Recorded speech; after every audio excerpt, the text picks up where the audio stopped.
Stress. We all have it. We all want to get rid of it. And for good reason.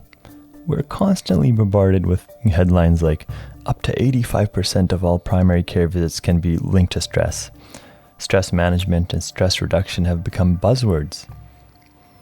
Yet, it never seems to go away. To have any proper discussion about stress, it is necessary to define what it is. In physics, we find a definition that is both neat and measurable. A physical quantity that defines force per unit area applied to a material. Psychological stress, on the other hand, is this vague umbrella word that we tend to throw at any unpleasantness in our lives. Boss at work is inept, work stress. Child is not getting good grades in school, family stress. Not enough money to pay the bills, financial stress.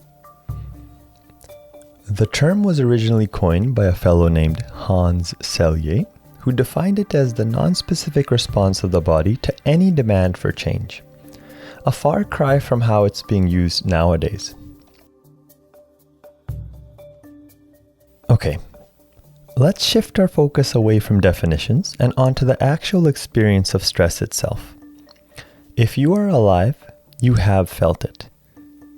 Focusing purely on the physical sensations, remember how your body feels when it is stressed.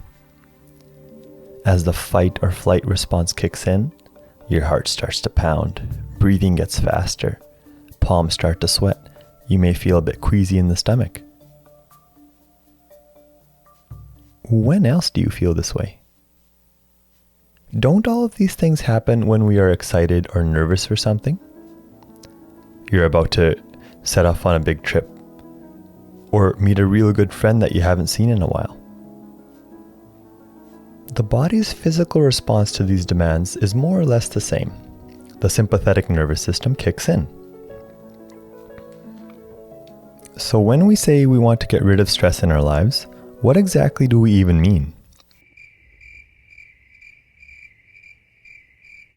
It's surely not to get rid of this response. Imagine not feeling anything inside of you when you find out that your kid just failed his math test. We all want to feel alive, right? I read about this experiment in which they planted trees in a biosphere. The trees were protected from all the harsh elements of nature, while at the same time given the appropriate nutrients and lighting. Basically, the perfect conditions to grow. Everything was going according to plan. The trees were growing quicker than their counterparts in nature. However, as soon as they got to a certain height, they started to collapse upon themselves. The scientists were baffled. What was happening? It turns out the stress of the storms and wind, the very things that the trees were protected from, actually help strengthen the tree. Like our muscles, stress is a necessity for the tree to be able to fully mature.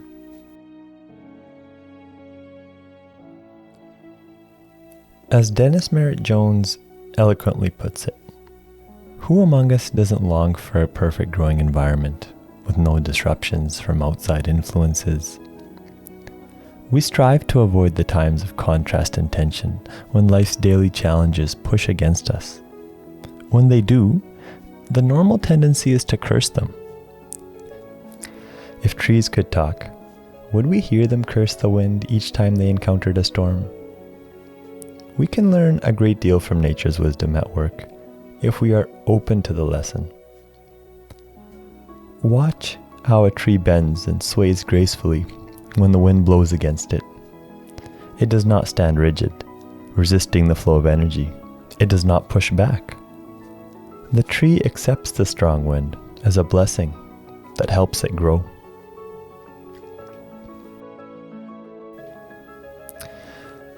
You'd never wish someone more stress in their life, but you've probably congratulated someone when they had a baby or got a new job.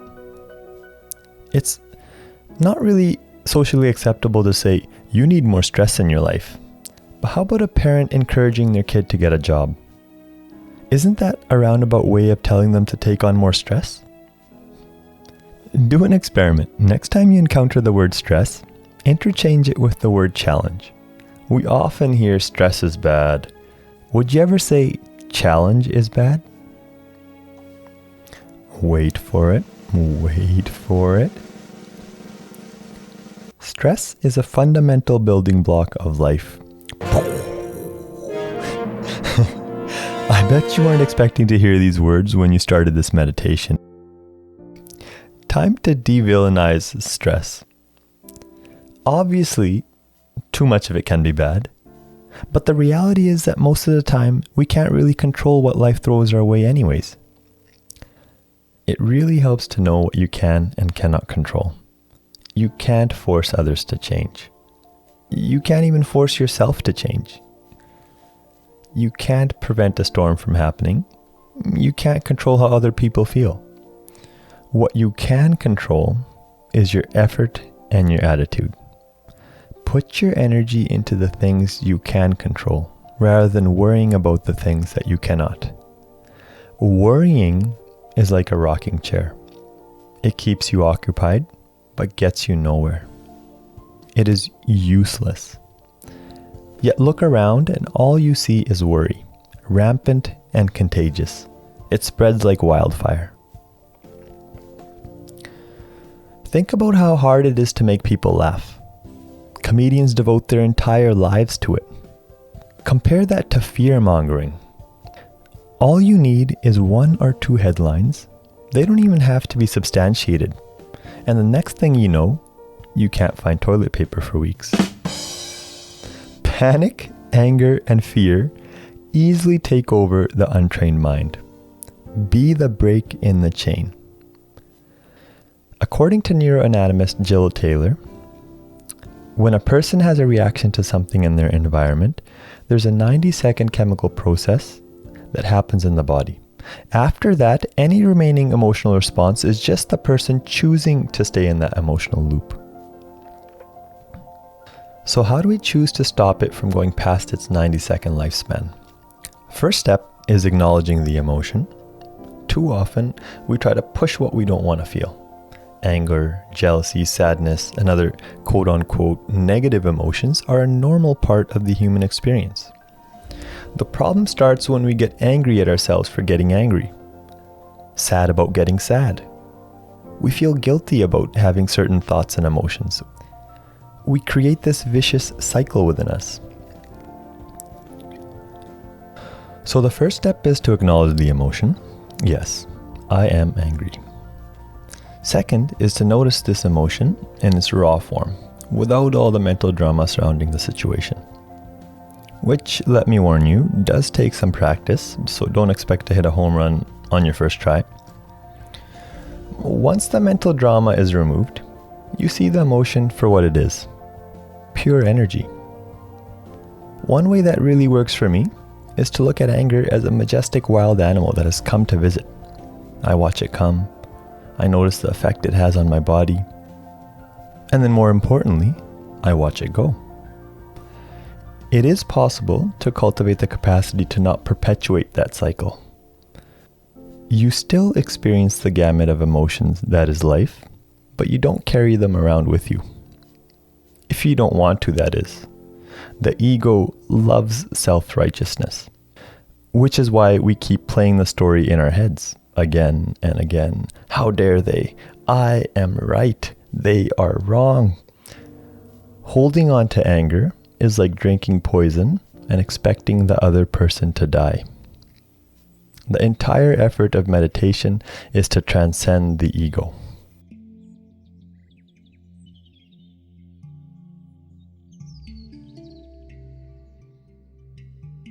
Let's continue to build our meditation practice. Close your eyes. Take a deep breath in and release. Sitting up nice and tall. Finding that balance between effort and ease.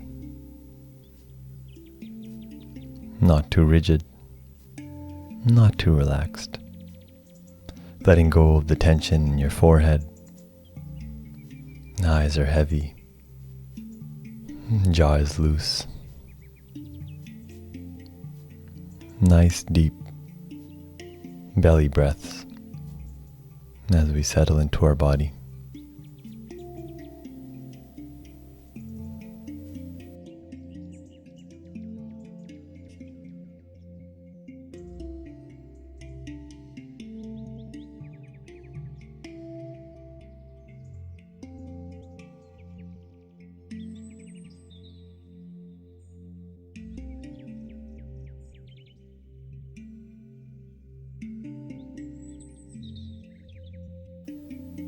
No grasping, no chasing, no doing. Simply being.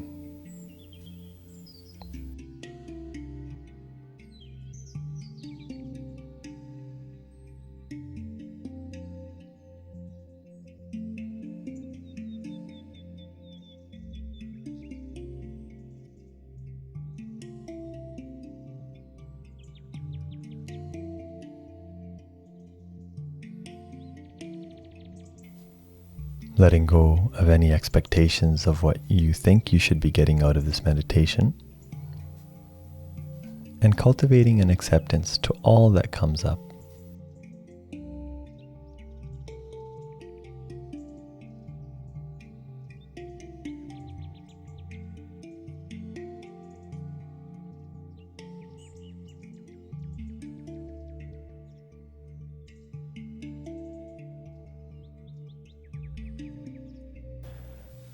The mind's job is to think. Let it. The river of thought continuously flows. Our job is to not get swept by it.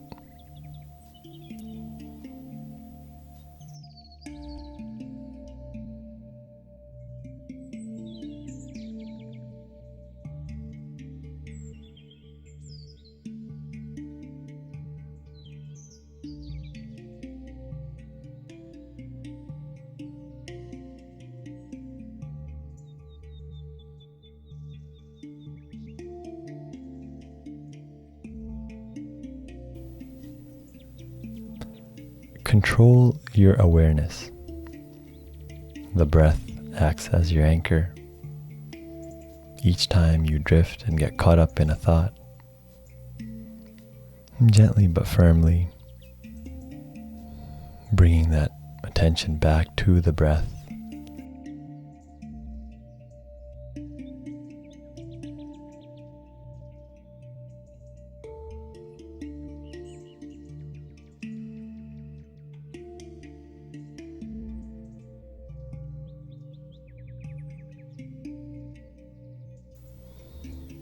Deep breath in, deep breath out.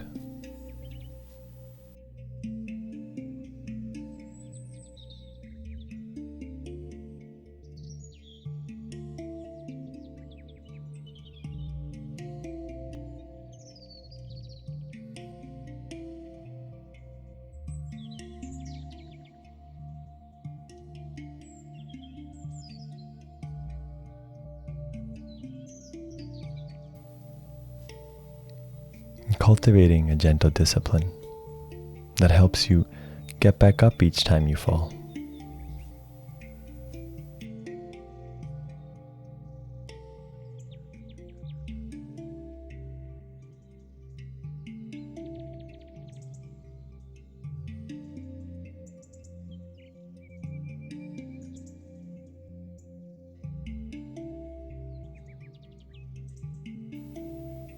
Inhaling air in, exhaling tension out.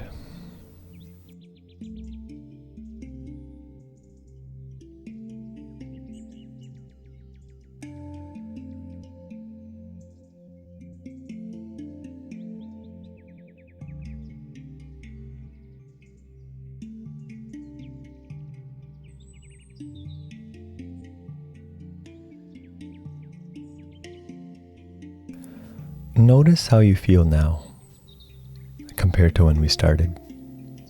Light, loose, calm. This peace didn't come out of nowhere. It was already within you. It is your nature.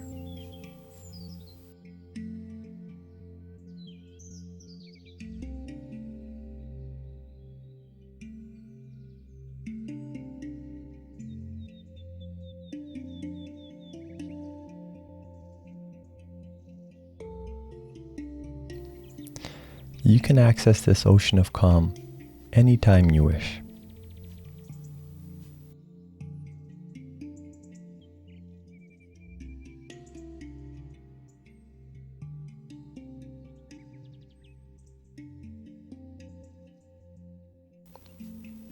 I leave you with a poem by Aaron Hansen. Life can be the sunshine on peaceful days with bright blue skies. Or life can be the raindrops that fall like tears squeezed from your eyes. Life can be the heaven that you'll only reach through hell, since you won't know that you're happy if you've not been sad as well. Life can teach hard lessons, but you'll be wiser once you know that even roses need both sunshine and a touch of rain to grow.